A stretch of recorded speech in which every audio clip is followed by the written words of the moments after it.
Shalom sahabat GKI, berjumpa kembali dalam Resapi, renungan singkat pemelihara iman GKI Klasis Bojonegoro. Saudara-saudara, firman Tuhan yang akan kita renungkan bersama hari ini diambil dari Injil Lukas pasalnya yang kelima, ayatnya yang ke-10b sampai dengan yang ke-11. Demikian dinyatakan untuk kita.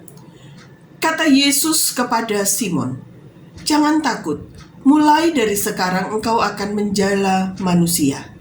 Dan sesudah mereka menghela perahu-perahunya ke darat, mereka pun meninggalkan segala sesuatu, lalu mengikut Yesus. Saudara-saudaraku yang dikasihi dan mengasihi Tuhan kita Yesus Kristus, hari-hari ini kita masih ada dalam momentum tahun baru. Masih belum lama, belum 10 hari kita menapaki tahun 2021.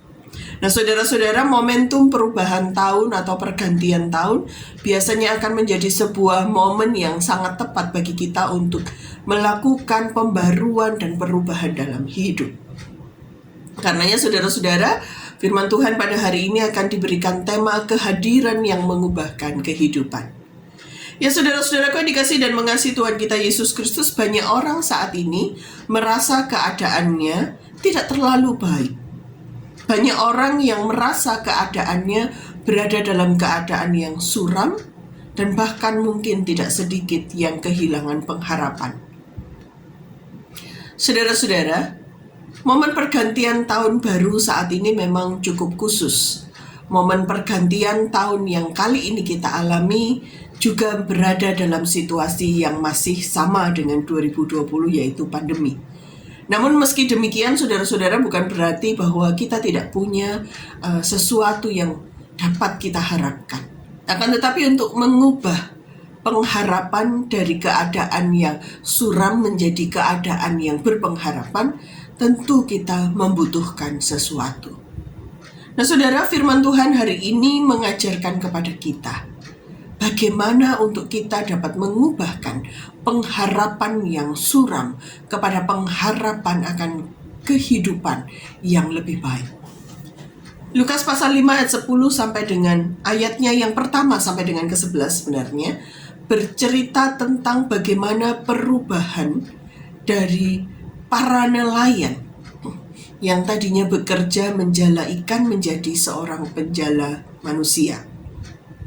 Ada dua situasi yang kita bisa petakan dalam teks kita. Yang pertama adalah situasi di mana para nelayan ini mengalami kegagalan total. Bukan karena mereka kurang berusaha. Sepanjang malam mereka telah berusaha. Namun toh pada akhirnya, apa yang mereka usahakan tetap tak membuahkan apapun. Dan momen kedua, situasi kedua yang kita juga bisa lihat di sini adalah keberhasilan luar biasa dalam pekerjaan mereka sebagai seorang nelayan. Bahkan begitu berhasil dan berlimpahnya pekerjaan mereka hari itu, hampir-hampir mereka tak dapat menangani. Nah, saudara-saudaraku yang terkasih dalam Tuhan kita Yesus Kristus, apa yang menjadikan atau apa yang menjadi kunci perubahan situasi yang dialami oleh para nelayan? Kunci perubahan itu terletak pada kesertaan atau kehadiran Yesus di tengah pekerjaan mereka. Sepanjang malam mereka berusaha berupaya dengan hikmat mereka, dengan segala pengetahuan yang mereka miliki sebagai nelayan-nelayan yang tentu berpengalaman. Namun saudara-saudara, itu tak ada hasil. Berikutnya, ketika Tuhan Yesus terlibat dalam proses pekerjaan mereka, pada titik itulah sebenarnya kemudian segala sesuatu berubah. Kehadiran Yesus menyebabkan mereka, para nelayan ini, tidak sekedar mengandalkan apa yang mereka miliki sebagai pengetahuan, namun mereka mendengarkan apa yang dikatakan oleh Tuhan. Ketika Tuhan mengatakan, tebarkanlah jalamu ke sebelah kanan perahu, dan mereka melakukan itu, maka hasil yang melimpah ruah menjadi bagian mereka.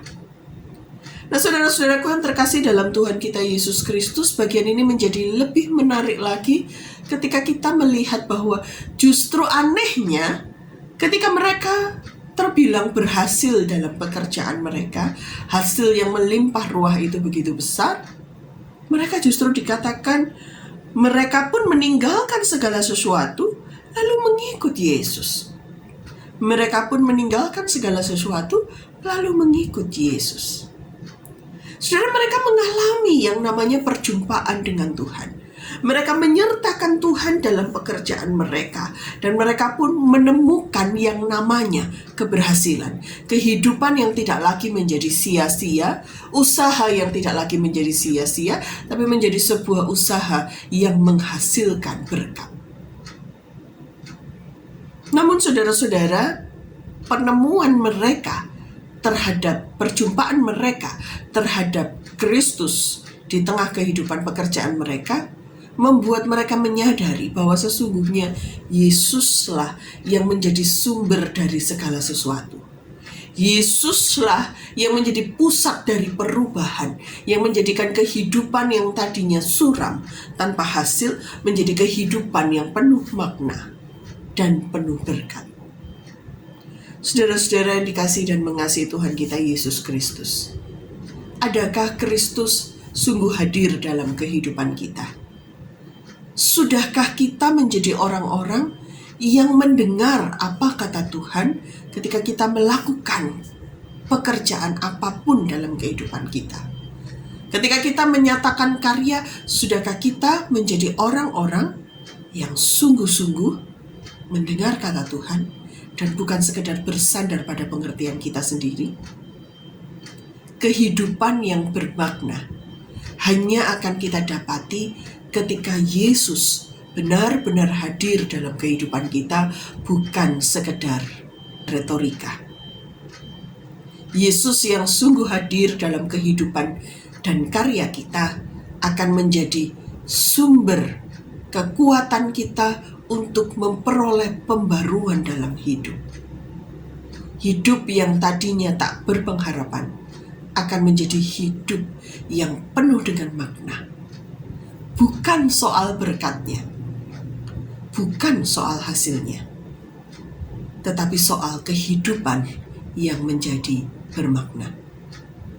Selamat memiliki hari-hari dan kehidupan yang bermakna bersama dengan kehadiran Kristus dalam hidup kita. Amin. Mari kita berdoa. Kami mengucap syukur ya Tuhan, jikalau kami boleh menapaki tahun yang baru. Kami memohon cinta Tuhan untuk menolong kami semua menapaki kehidupan bersama dengan Kristus, sehingga kehidupan kami pun boleh senantiasa dibaharui menjadi kehidupan yang penuh dengan karya yang memberkati. Kami berdoa di dalam nama Tuhan Yesus Kristus. Amin.